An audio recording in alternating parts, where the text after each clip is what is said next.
days to go to the 2026 general election. Now we keep having a conversation around the election, and speaking of which, the Electoral Commission of Zambia did officially certify the register of voters for the 2026 general election with a total of 8,786,300 registered voters. Now, Chief Electoral Officer Brown Kasaro did reveal that 4,665,431 voters are female, representing a threshold of 53.1%, while 4,120,869 are male, representing a threshold there of 46.9%.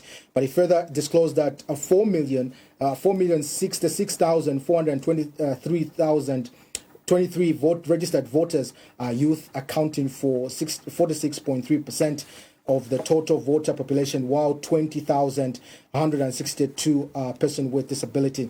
The Commission has also announced revised nomination fee for aspiring candidates and released the schedule for provincial pre-processing of presidential supporters, set to run from May 11th to May 15, 2026 in provincial centers ahead of the nomination.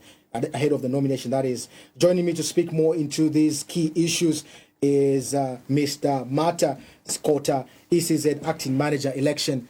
Good morning to you. Good morning, and how are you today? Well, we're well. Thank you so much for making time. I think it's always busy for ECZ this time around, but we have seen the numbers. The certified vote register of 8,786,300 registered voters for the year 2026. These are the voters who are going to be participating in this year's election. Maybe let's begin from what does this certification of the voters register mean for Zambia's electoral roadmap towards the 2026 general election? Okay, so what this entails is that the Commission is done with the voter registration process, and now we are ready to use the register of voters. The register of voters, the use is in the immediate sense is that we are going to be using it for the nomination process. Yeah, as you are aware, every candidate who is contesting these elections is supposed to be supported by registered voters, and those registered voters are supposed to appear in the certified register of voters. So the certified register of voters contains those people who are going to be able to vote in an election. And as you are aware, we are going to be having the pre-processing of presidential candidates. And during that exercise, it is those people who are appearing in the certified register of voters who are going to be able to support candidates. Now, with the 8,786,300 registered voters, I just want to understand how prepared is the Electoral Commission of Zambia to manage an election of this scale? The Electoral Commission of Zambia is very ready.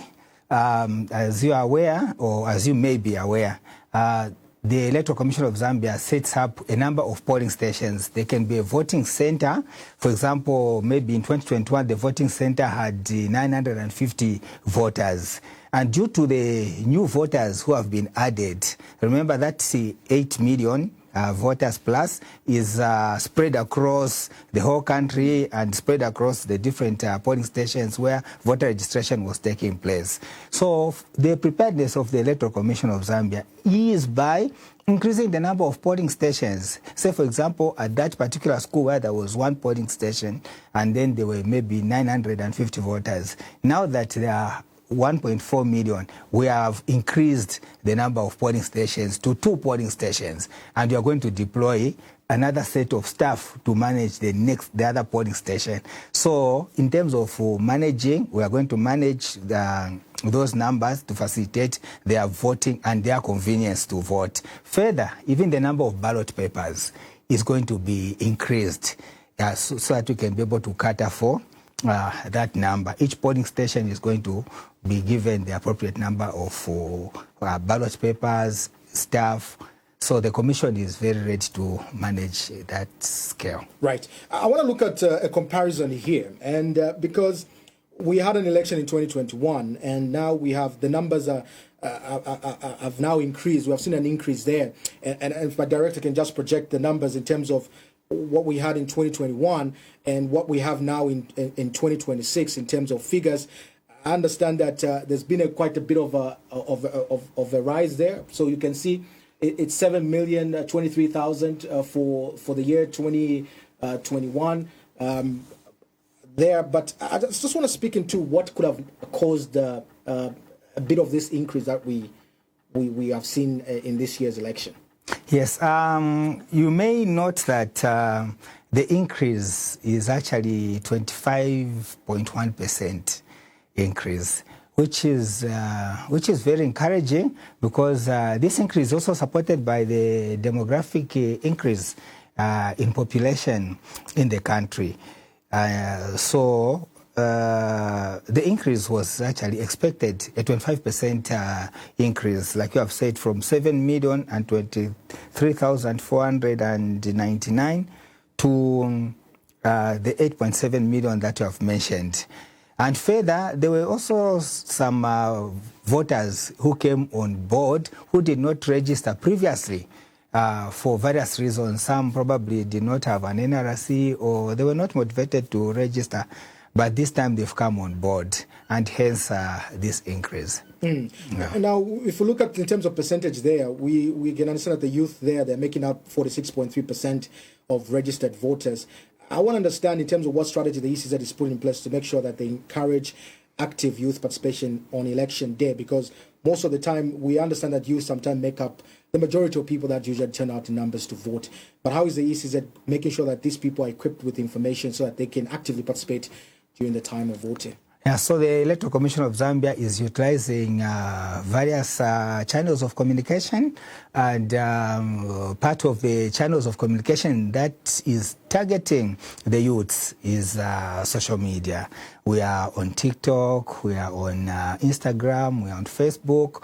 So we have those various platforms that we are utilizing to be able to get to the youths. And there is also some sentiments that have been mentioned that the youths are in the minority and the commission did not reach out to the youths. But if you look at the population of the youths, the voting age of the youths is 18. So it's excluding those who are 18 and below. Yeah. So the youths were reached out to, and they managed to come out to register, and this is why they are forming that percentage, 46%. Yes, but if the voting age was below, say, 14, maybe the youths could have outnumbered the adult figure on the register of voters. So the commission is doing very well in terms of reaching out to youths of the voting age, and will continue to engage the youths using the various platforms that are utilized by youths, so that we can reach out to them. Right, and I've seen also in terms of women who registered for this year, it's like 4,665,431, representing the percentage of 53.1%. Let's speak into this number as well. What makes this number so significant? We can see the women here registered more than the other agenda. Yeah, it's the demographic nature of the Zambian population. We have more women than men in Zambia, or more females than females. So naturally, it was expected that females would turn out more than men or males would do. Maybe the worry would have been if there was a reverse in these figures. Say, why were women discouraged? Because we have a higher population of women. But this was just a natural response that the higher gender, the higher number in terms of population, the higher gender in terms of population turned out to register to vote. So that was natural. Right. Now, this number, 8,786,300, is this the actual number, or there was some form of duplication that were noted in the once we were vetting these people who were registered, or those that have died, for example? Is this the number? What was that something that happened when ECZ was venting this number? when they were certifying this number? Yes, actually the number was higher. When you look at the number that was released during the inspection of the register, the number was higher than that. It was 8.8 million, getting close to 9 million. And after the cleanup, the removal of duplicates and the removal of the deceased voters, this is how the number came to this. And this is a clean number projecting an accurate register where duplicates do not exist, and no one will be able to vote more than once. Now, there's other activities that are happening as far as this is concerned. I think for nomination, which is taking place on the 18th to the 22nd of May, one of which we did see, ECZ held the stakeholders consultation with political party, discussing issues in terms of nomination fees, for example. And now we did see earlier, ECZ released a revised nomination fee towards this exercise. Let's speak into the numbers coming in at different levels in terms of fees that are expected to be paid. Okay, so the commission is a listening commission. Yes, the commission is a listening commission, and the commission would want to increase participation in terms of candidates wanting to come forward to participate. So nomination fees were announced, but then there was a public outcry, of course, during the stakeholder meeting that the nomination fees were too high. As a listening commission, that would want to encourage citizens' participation, whether they be candidates or voters, but in this case, to encourage citizens to participate as candidates, the commission had to sit and revise the fees downwards. For example, for the National Assembly nomination fees, you remember 25,000 was announced, but this time it has come to 17,000 for males. So that is just a sign that the commission would want to encourage participation. We have equally seen for female there is 14,000. Yes. For youth is about 10,500. Person with disabilities at 10,000. I think for the mayor also it was increased during the consultative, but also it was revised. Now it's standing at 17,000 for male, and female is 14,000, youth 10,500, person with disability 10,500. From the ECZ point of view, and because you are a listening commission, as you have indicated, do you think this will then encourage players within key stakeholders within the election, candidates in other words, to now begin wanting to participate, because now this is more realistic than what was being proposed? Yes, this is more realistic. This is more realistic. Even the same fees that stakeholders expressed concerns on were realistic. However, the Commission has further revised them downwards, but you can further note that for persons with disabilities, the fees have remained the same. And this is how inclusive the Commission is, and also in terms of promoting the Commission's core value for inclusivity. This is why there's even some deliberate measures, affirmative action regarding persons with disabilities. The nomination fees have remained the same, and minimal increases for women and youths. So these fees are very minimal. And very encouraging in terms of participation of citizens as candidates. Right. I forgot to mention this. There's a special group, person with disabilities, and I mentioned this because we have seen a good number of them register to vote, and the numbers there, they're clearly indicating that. For me, what I'm curious, and many people are curious, is to understand how the Commission will deliberate in making sure that the blind, for example, are able to vote candidates that they know, that they can tell that this is the candidate. I want to understand the mechanism around how inclusive this election will be for persons with disability in terms of voting. Yes, thank you so much for that question. So for persons with disabilities, there is one traditional way in which they are able to vote.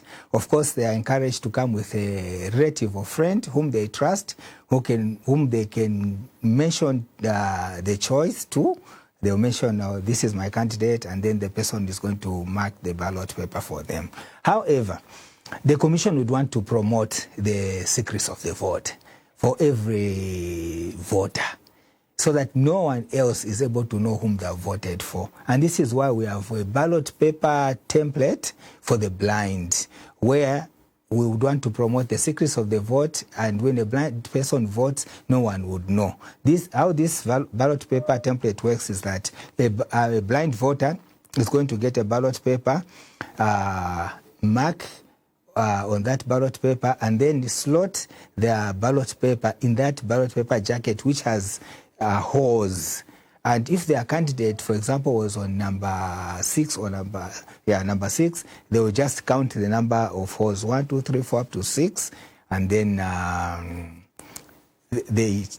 first they get the ballot paper, put it in the ballot paper jacket, and then they will count 1, 2, 3, 4, 5, 6, and then mark on that ballot paper the 6th candidate of their choice, remove the ballot paper, fold it, and then go and throw it in the ballot box. So that in itself would promote the secrets of the vote for blind voters. And of course, when they go to the polling station, it's not mandatory. Right. They are going to be asked whether they would want to use that template or they would want to be assisted by a relative or friend. Right. Let's conclude with this. I know that you have released also the pre-processing of presidential supporters in terms of how that will look like per political party, which is starting on May 11th to May 15th. I don't understand how that is looking like in terms of the preparations. Okay, the preparations are underway in terms of logistics. We are preparing the kits that are supposed to be used to verify the supporters. We are also preparing, we are making security arrangements, because every candidate is coming with 100 supporters. Yeah, that is a big number of people coming to a verification center. This is 1,000 broken down into hundreds. Yes, into hundreds. Yes, across the country. But at each center, in Kasama, in Chipata, in Mongo, Solwezi, we need to be prepared in terms of security. Yes, and we are equal to the task. We have already briefed our officers in the provinces regarding what they are expected to do. And we have also published the list of candidates, and that is one way in which the commission is promoting transparency, because that is also one of the core values of the commission, transparency. Everyone knows who is going to be pre-processed and on what day and what time, so there will be no surprises.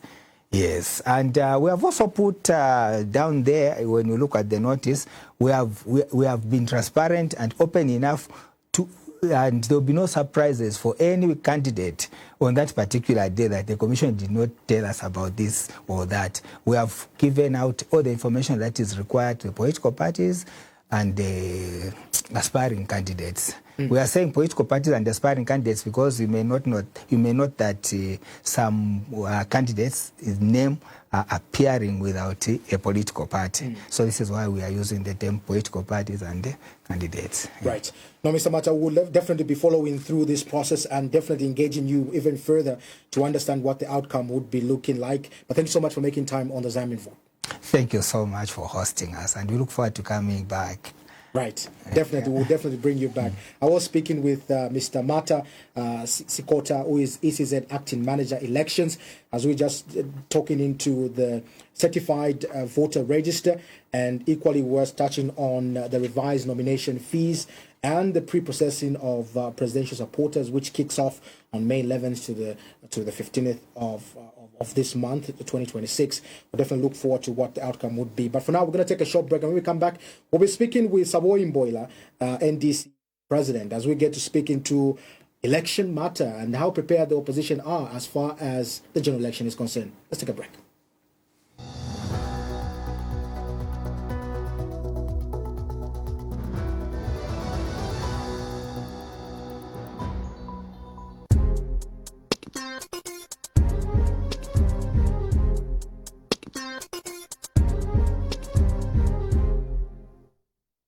Mama twapatira abwera ndani bigiriko ndiye njani iwe wamena nasilota ng'ombe na mbai leka chibwere okay bigiriko we are very very idiots bigiriko tene bigiriko alikunuma napapata bigiriko I am not Big Nico.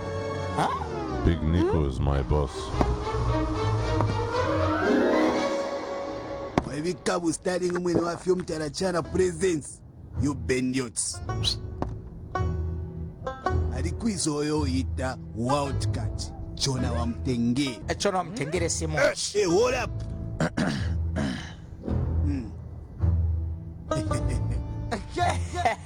Hold up. Chona wa mtengere everyone. Wildcat energy drink. Untamed energy.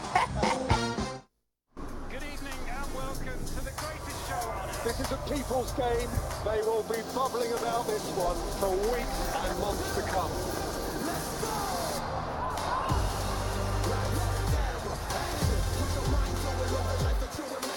Wherever you are, whatever your reason, it's on SuperSport all season long. Reconnect to DSTV Compact and GoTV Super Plus today and get the best football on us. Sheila not jump in a mix, yeah. Ready to move, you not stop, drop, ready to drink. We got them ready. Oh, the man them ready.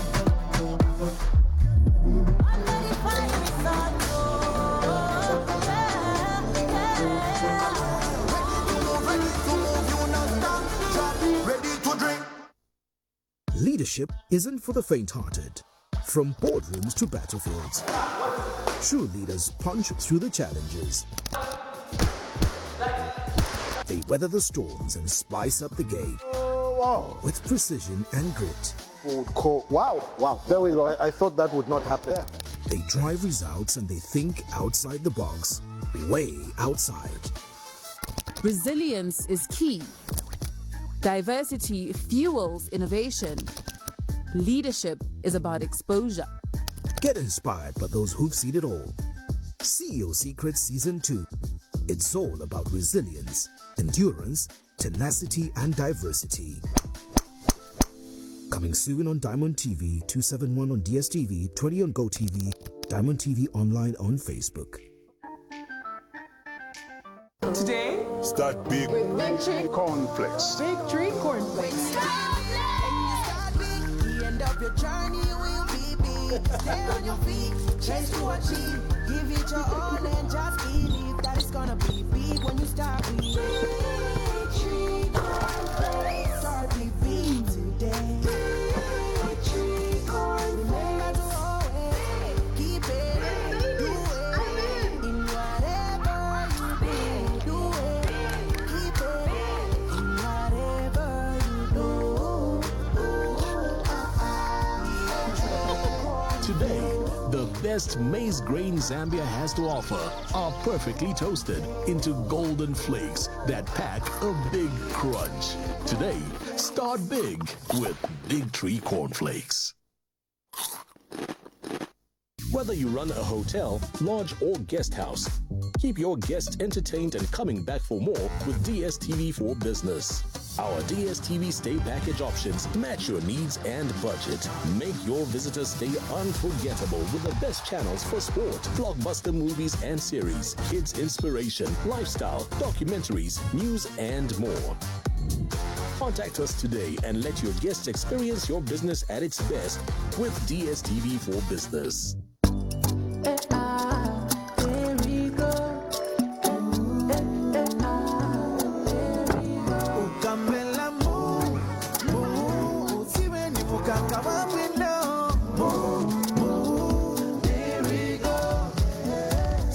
So fresh, natural goodness every day. Thick and healthy, good for everyone. Loco is a guy, fresh I drink it every day.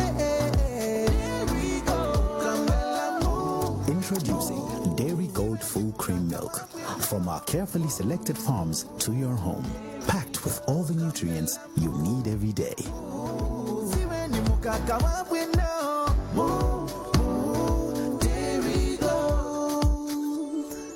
Dairy Gold Full Cream Milk. It's farm fresh.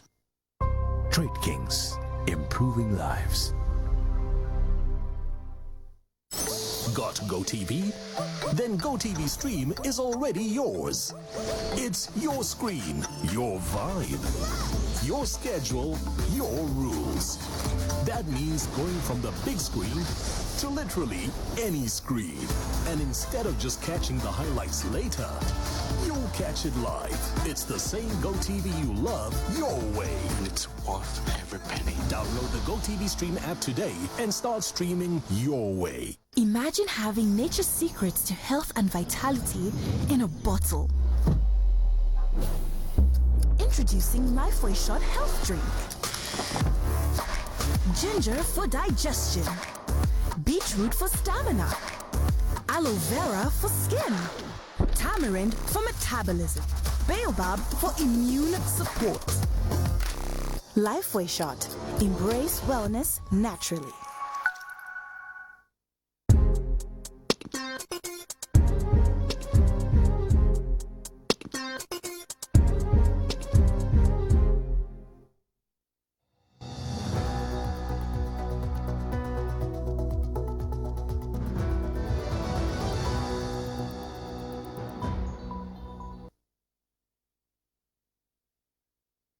Welcome back. You're still watching the Zambian Vote. Now, the new opposition political front has merged ahead of the 2026 general election, with Harry Kalaba and Saboi Imboela announcing the formation of CF Orange Alliance. Now, the alliance brings together the Citizen First Party and the National Democratic Congress and other political parties in what leaders describe as a strategic partnership aimed at unseating the ruling government and offering Zambia's alternative leadership.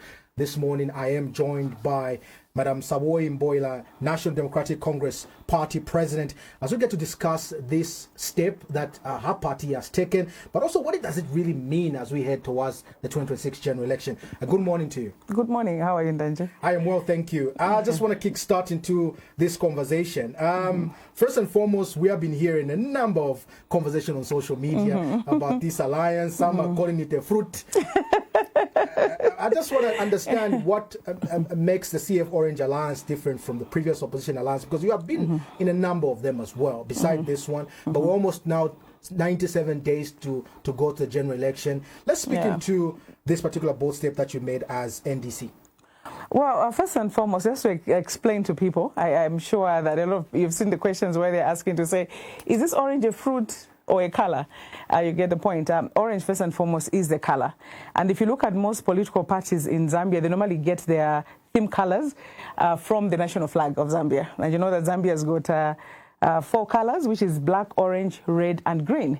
You know, and the reasons for picking those colors are exactly the same as on the national flag. You know, so you know, like political parties like the PF, for example, the FDD, they've got green. Green, the vegetation explanation of the national flag. I know that the UPND, I think SP and others have got red. For them, it's blood, you know, and the UPND is really putting us under pressure. They got the blood from the flag. Yeah, so us as NDC, first of all, as a political party, CF, including the RDC, because we started the alliance as 3 political parties, we came to realize to say, my goodness, we're all using orange as the color. So first of all, it was common amongst the parties that thought of the alliance. But secondly, and mainly, because we got orange from the Zambian flag, orange on the Zambian flag means minerals. Yeah, so apart from calling us the Orange Alliance, you can even call us the Mineral Alliance if you want, because orange on the Zambian flag represents the minerals of this country. And in terms of ideologies, we all believe in industrialization as a main driver to ensure that we develop this country. You know, so Orange Alliance, yet again, and for the benefit of the netizens especially, orange is coming from the orange color on the national flag, and we are saying the Zambians have really lost out when it comes to their minerals. And when we come in as the CF Orange Alliance, we make sure that the Zambians benefit from the wealth of this country, especially from their own minerals. With so many alliances on board, I mean, it's alliance to an alliance to an alliance. Is this the alliance which will unseat President Aga Indeche come August 13, 2026? It certainly is, you know. And if people have been following me, by the way, in the media, I said it as early as 2 years ago when I said between now and 2026, there will be many alliances. Alliances will break, others will form, others will even reorganize, you get the point, because it was a process. And I was saying, trust the process. And I was very specific to say, even when people are saying the opposition seems to be disorganized, the opposition is doing this and that, all this is part of the process. People sometimes have to fight to get back together. Sometimes there has to be confusion for there to be fusion. So I kept on saying, trust the process and we'll see what will happen. And I'm sure we have seen that. Because even where you have so many candidates, I'll give you an example of the PA, for example. They had about 12, 13 candidates. Even from there, you saw who became the front runners from everybody else. You get the point? So even in the opposition, there will be these alliances forming, others will break, others will reform, whatever it is. Of course, now I know that there's a short period of time to the nominations and things like that. So I see the Orange Alliance as being that alliance that will really galvanize a number of issues and run to the elections as a team that would definitely unseat these. Just last week when we formed Ndanje, we had about 3 political parties just at the same function. Another party came through to come and join us. As of today, there are about 5 political parties that are supposed to come through. So by next week, we'll have another press conference. So we're going to be welcoming these new political parties that are coming in, because they have seen that this is really the direction to go in terms of what we presented to the public. Many argue that the word unity is being abused by many political parties, because I ask you this, because I did see President Kalaba pay the expression of interest, the 100,000 kwacha. We understand nominations are on the 18th of this month, but also we have seen EPPP presidential candidate Moses Mawere withdraws from the race. He did pay also his expression of interest, but he has withdrawn and backed President Hari Kalaba. I want to understand who's going to be on the ballot in this alliance. Is this something that you already have vetted as an alliance?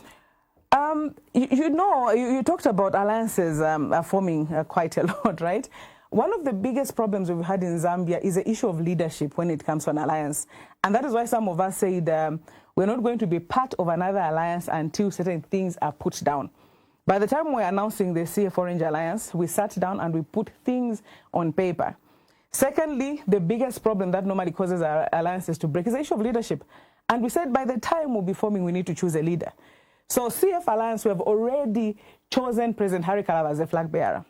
So meaning that when we have other people coming in, already they're coming to say this is an alliance which has a leader, okay? And that is why you have seen that Mr. Mawere has been announced to say he has withdrawn. So for him to say he has withdrawn is because he's coming into CF Orange Alliance to come and support the flag bearer that has already been chosen in that alliance, and all others are coming with that understanding. And at the meeting itself, at rather the press conference, I think you saw me also announce to say, people will think because President Kalaba is president, therefore I'm the running mate.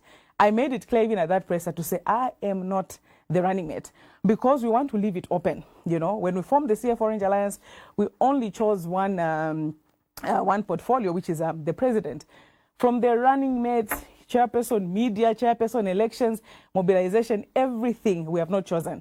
You know, it's only now that we'll have these 5 political parties coming in, and maybe others next week or whatever it is, that we sit down and even try to see who it is that we can choose. Are you getting the point?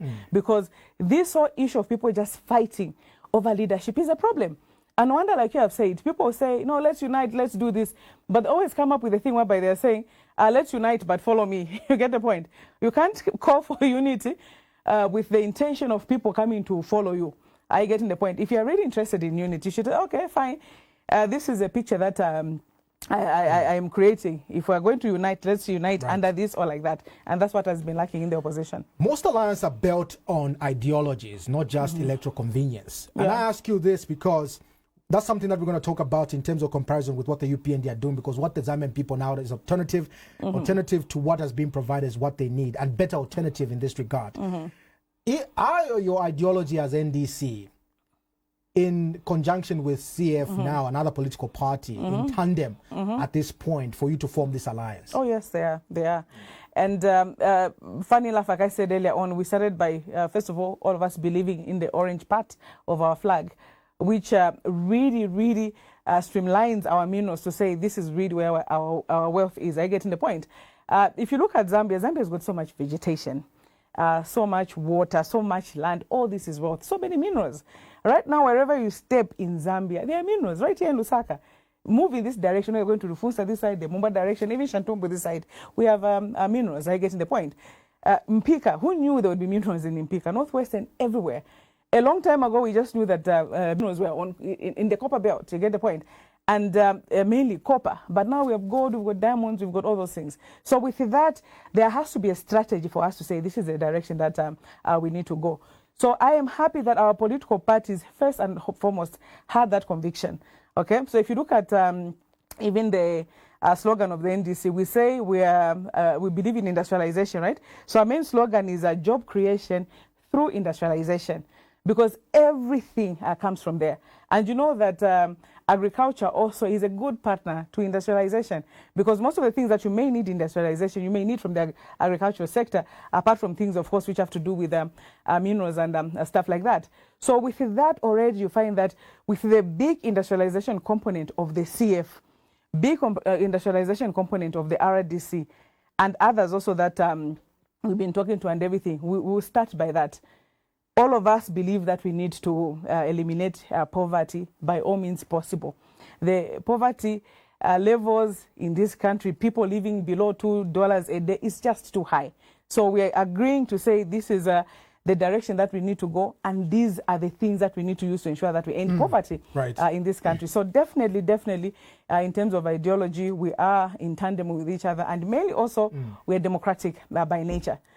So far, we have not seen any socialist party on the alliance. All of us are democratic in nature. But even if there were to be socialist parties later on, there will still be a way that will align. Because at the end of the day, we make our ideologies from the interest of trying to serve our people better. And with that, there's always that a meeting point where people can say, okay, even with socialist principles, democratic principles, this is the intersection at which we meet. Right.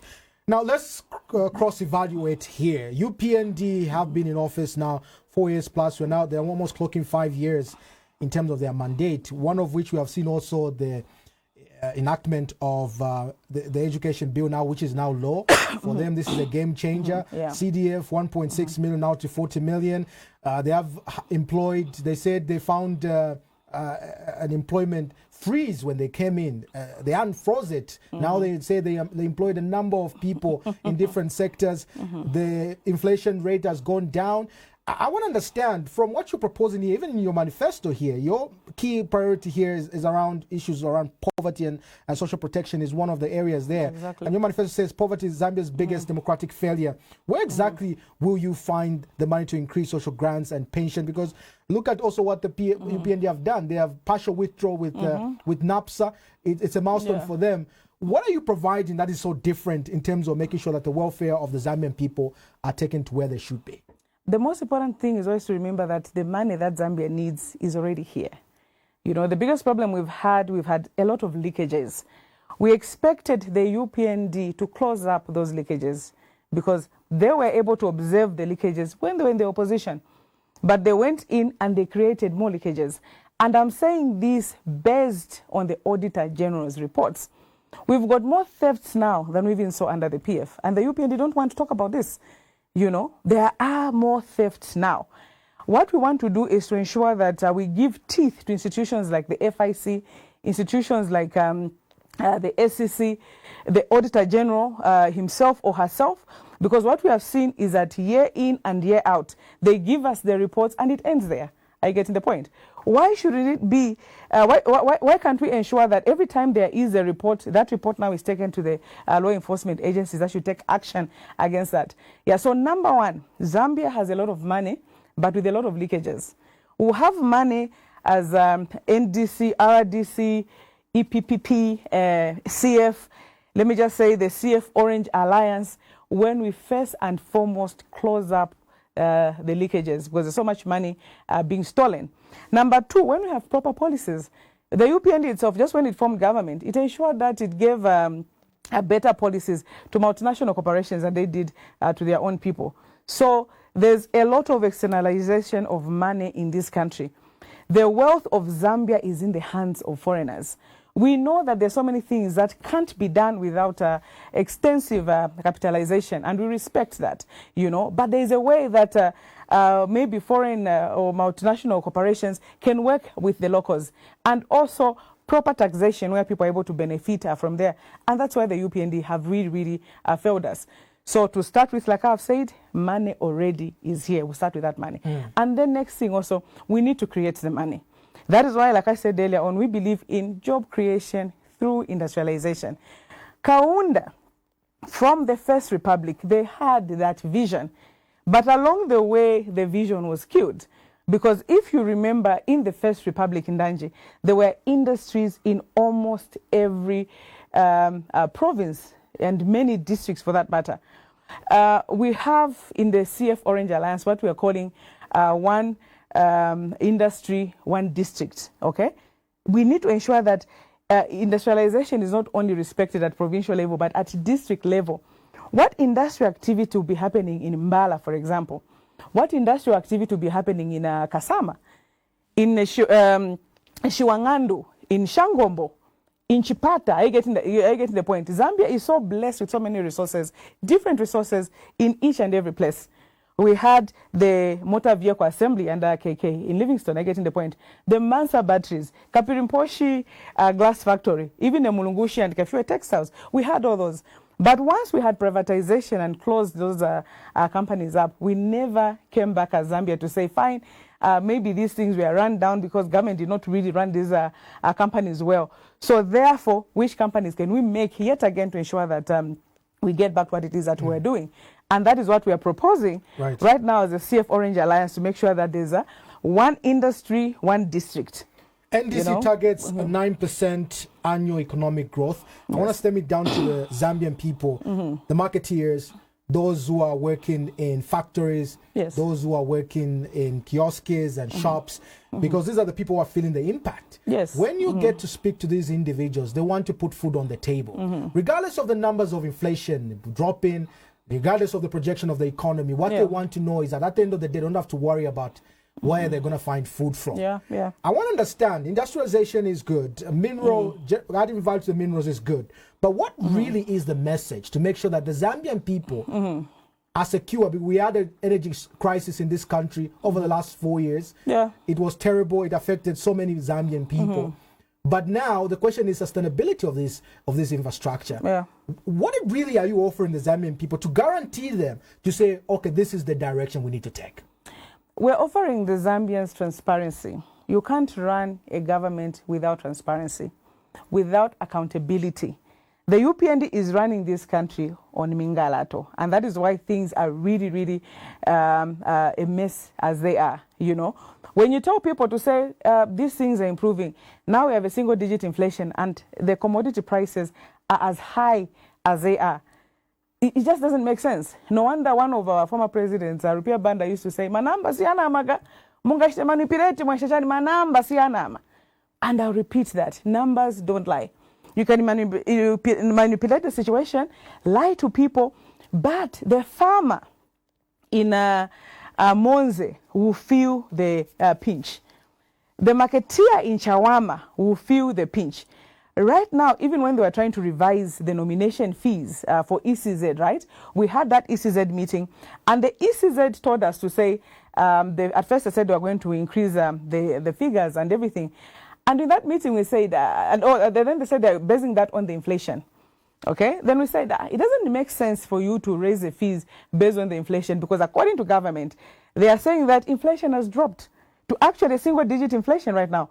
So meaning that the fees, the way they were in 2021 and now, they should actually go down. Are you getting the point? The level of how the fees move. Exactly, yes. Be slower. That's right. Yes, the levels, according to what government is saying itself, because inflation has dropped to a single digit right now. So meaning that where we are, the fees, which were, let's say 10,000, I heard my brother, Mr. Matascota here, earlier on, he said that fees, for example, for persons with disabilities and everything have remained the same, right? The UPN used to complain at that time, say the fees were expensive, just like everything else. And they won on the promise that they were going to reduce things. So leaving things as they are is not an advantage or a favor to Zambians. They should have dropped. So number one, it was a promise of the UPND. And number two, According to what the government itself has told us, they have told us that inflation has gone down. So meaning that the fees from the presidential, MPs, councillors, everybody, the fees should go down according to that single-digit inflation. But it comes back to what I've said, manamba siyanama. So what they are presenting to us to say, this is what we are doing in terms of the economic indicators, this is what we have. But the reality is something else. So even the vision of the nomination that has been presented now, it does not correlate with your standing in terms of how things should be done. It does not correlate because the way things should be done, and according to the UPND, Mingarato or statistics, it should go down. Yeah, because they have achieved, right? They have achieved and they've dropped the inflation. So if they've dropped the inflation, I expect persons with disabilities and the youth who paid 10,000 kwacha under the PF to pay even 5,000 kwacha right now. The women who paid 13,500 under the PF, they should pay even 10 or 7,000 now. The presidential candidates, the men who paid 95, for them it's even 100,000. It has gone up like that. I expected it to come down to even 70 or 60 for the men. For the women, 50 or 40, according to the inflation rate of the UPND. We're almost celebrating Independence Day. In October, that is. It will be our 62nd years as a country. Unemployment rate is still high in this country. I want to stem it down from your party and your party manifesto in terms of what exactly do you plan on doing to make sure that this unemployment crisis that we have as a country over the years as a country is dealt with and people are empowered and are able to contribute to national development? Well, in terms of our manifesto and what we believe in as NDC, like I said, just from the slogan itself, job creation through industrialization. However, industrialization does not happen overnight, okay? This is a process whereby you have a 5-year plan, a 10-year plan, even 20-year plan. And we don't want to see policy reversals whereby if today the CF Orange Alliance forms government, they start up with 20-year plans, they put them in motion, then somebody comes up and they disturb them. No, we should allow certain processes to run through. We should separate administration from politics. We've had a very, very big problem with Zambia when it comes to that, this whole issue of policy reversals. So meaning that when it comes to employment, as the CF Orange Alliance, apart from industrialization, which is a long-term plan, of course, other industries will still be done in the first 5 years. We're also looking at the issues of, let's say, teachers, of course, health workers, and agricultural extension officers. These are immediate, and even when it comes to retains, it's immediate. I've seen the UPND employ so much of teachers and the health workers. Of course, even there, there's no audit. So even when they tell us to say 30,000, 11,000, we don't know whether that number is as they tell us, because we should have a list given to the public so that we know to say this is what they have really done. One place they always forget to employ is agriculture extension officers. Every time they do that, there should be a big number of agricultural extension officers, because agriculture is immediate. Agriculture is a new gold. And no wonder us who believe in industrialization, we always again believe so much in agriculture, because apart from giving the raw materials to industrialization, we also want just a country to be number one, food secure, and also to be able to export as much as we can. We have seen in the past how the UPND, for example, they've had to export let's say to Congo, Malawi, Zimbabwe, and they've ended up creating a crisis, okay? They export without, first of all, knowing for sure to say what we have back home is enough. In the CF Orange Alliance, we are promising to say agriculture is going to be one of the industries that we are really, really going to respect. We need to ensure that the farmer is given the right resources. The farmer also is helped with proper roads. When you are starting, even just grading some of these roads, when you move around this country in Nigeria, you're going to find that there are people that have done a lot of farming, including Southern Province, where we have a lot of farmers. I was in Western Province the other time, also same situation in Alikwanda, where people had a lot of agricultural produce, but the road is so bad they can't even go to the market, and food is wasting away. So those are amongst the things that we really, really want to do. Right. Agriculture is immediate when it comes to money. Look at the money. I think Tanzania last time, which was giving us was that $22 million or $30 million that we're paying just for maize, you know? So imagine if you're able to get farmers to say, we'll give you so much in terms of resources, And once the maize is ready, bring it, we buy it, and we sell it. So we're going to have enough for the country and enough to sell out there. Yeah, right. so Let's begin winding up with this. I know that there were some internal issues in your party, NDC. I want to. Some viewers might want to understand what's the position of NDC. There's so much issues that have followed you in your political journey. What is the current state of your party as we get to wind up? And this is Germany in Dutch, you know. We're not here by mistake. Yeah, so the good thing is that the people that were all over NDC are no longer in NDC. To the point whereby the people that had left, where they went, they split into groups. But those two groups, again, they have been recruited out of a NDC. There's one who was called Mr. Kasonde. I'm sure people saw he left and he joined the CF briefly. Of course, I had to warn President Kalaba. I was like, you know what, I'm happy this person has to leave NDC so that I take out this problem from the party, but yeah, recruiting a snake. But better with you than him being here. So he went to President Kalaba and he was there briefly. Then he went to join President Kopolande in People's Party. Within a month, they staged a coup d'etat. So if you have noticed as a media, Mr. Kopolande with his People's Party, they are in court because there are people that have taken over the party. I've seen even on the list that ECZ has brought out, by the way, he paid the 100,000 kwacha, but on his name, they have not even put his party there. They have written TBA to be advised. And I've seen the same person that did a coup d'etat on him is the one that is appearing. The kind of undemocratic tendencies that are happening in this country. But to cut a long story short, that's the first group. They left, went to CF, now went to People's Party, and they did a coup d'etat there. The other people as well, we had an ECZ meeting just a few weeks ago. When I stood up to introduce myself as an NDC president, there's another group of people that stood up, said he was NDC president and everything. But what the devil means for bad, God uses it for good. At that same meeting, President Chukuse of RPP went there and recruited him. He was like, but why are you doing this? You're here, and I need people in my party and everything. So he recruited them, and that whole group joined the RPP. So right now they are part of the RPP. Right. Yes. So the big question now to close it off is why should Zambian trust the CF Orange Alliance to govern this country come August 13, 2026? First and foremost, we have our hearts in the right places. I always tell people to say more than experience, more than education, more than anything and everything, politicians need to have their hearts in the right places. And for me, I think I am working with people who have seen for a fact that their hearts are in the right places. The UPND, some of the failures which are happening right now, they just don't have their hearts in the right places. It's like they don't like Zambians. Sometimes I wonder why they even became politicians. Right. Because a political job is a people's job. What do the people want? What should I do for the sake of the people? Look at even the election itself, whereby people are saying, maybe this one won't be on the ballot, this one won't be on the ballot. President HH stood for elections in this country, lost 5 times, won the 6th time. You get the point? Nobody ever stopped him. He kept on losing, going back, losing, going, until he won. Why is it now people should say, maybe Mundubire Sazankara per ballot? Why not? Mundubire is an MP in this country. Qualifications for an MP are the same as qualifications for a president. So he does qualify.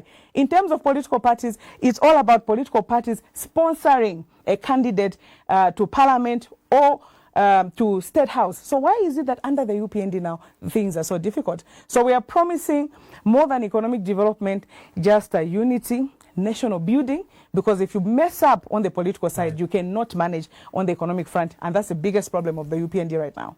Madam Saboi Imboela, thank you so much for making time to join me on the Zambian Vote. Thank you so much, Andanji. It was very good being here. Yeah, I was speaking to National Democratic Congress Party President Saboi Imboela, and also earlier I was speaking to Martha Skota, ECZ Acting Manager Elections, as we were discussing issues related to elections as we look forward to the 2026 general election, which is on August 13.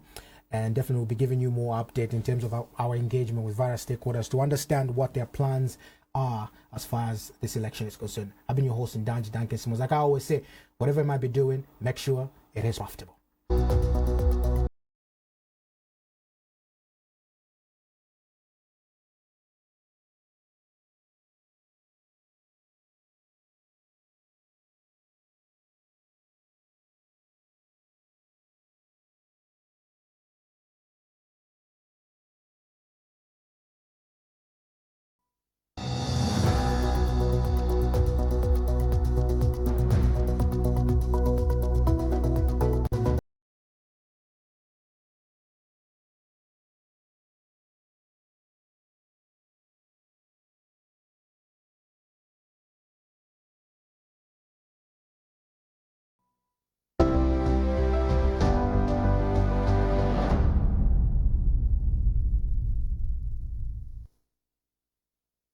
What is greatness?